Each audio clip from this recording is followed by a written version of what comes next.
take one of those. First of all, tell me what group you're from, because you guys all have the same T-shirt. I can't read from here. I'm old. Farm Working Union is from what? Okay.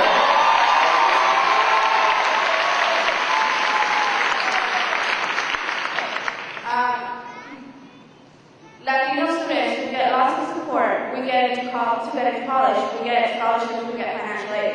However, what are we going to do after we're done with our education in college? Are we looking forward to an amnesty of our undocumented student?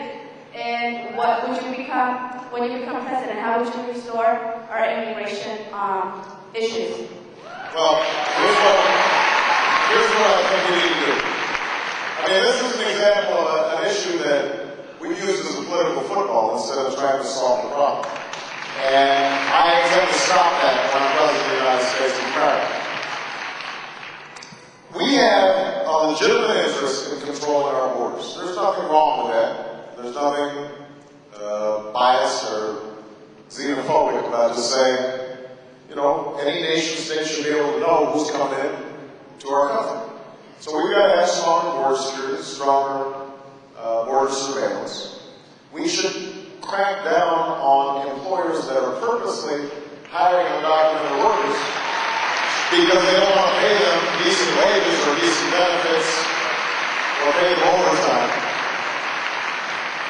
There are exceptions in the agricultural industry where it genuinely is hard to find U.S.-born workers to do some of that work. Not all of it, but some of it. And that's why we should have an orderly way of bringing in agricultural workers to make sure that farmers and crops are dealt with. But generally, we should be cracking down on employers who are trying to take advantage of immigrant labor.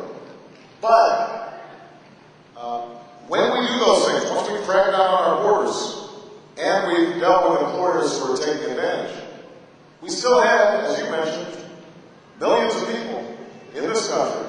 They don't have papers, but they put down roots. They are part of our communities. Their kids, oftentimes, are U.S. citizens. And so when I listen to some of the talk radio shows, Limbaugh or others who say, no amnesty, ship them back. Understand this, again, as a practical matter. I'm a practical guy. As a practical matter, even if you believe in sending all undocumented workers back, you couldn't do it. We would have to use all of our law enforcement resources. We would spend billions of dollars. We would have to empty out our jails of criminals to detain people whose only crime is trying to support their families. We would then have to line up transportation for them, ship them back. It would be the most expensive undertaking you can imagine. And imagine the images on the screen. But separating loved ones from each other, of detaining people in the hundreds of thousands and sending them back. That's not who we are. That's not what America is. So now let me say this. An undocumented worker who was here in this country has broken the law. And they need to acknowledge that they've broken the law, which means they've got to pay a big fine. You've got to require them to pay back taxes. I believe they should learn English as part of any kind of process. I think that they should go to the back of the line so that they're not getting any advantages over people who stayed and applied legally to get into this country. That's not fair. But there should be a pathway so that over time they can earn their citizenship and have a legal status where we brought them out of the shadows.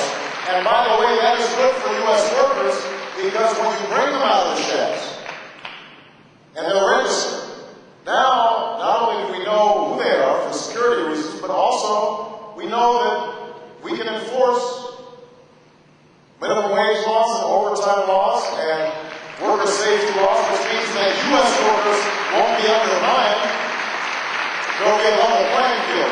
That's the way to solve the problem in a practical way That's the kind of comprehensive immigration reform that I intend to implement when I'm President of the United States.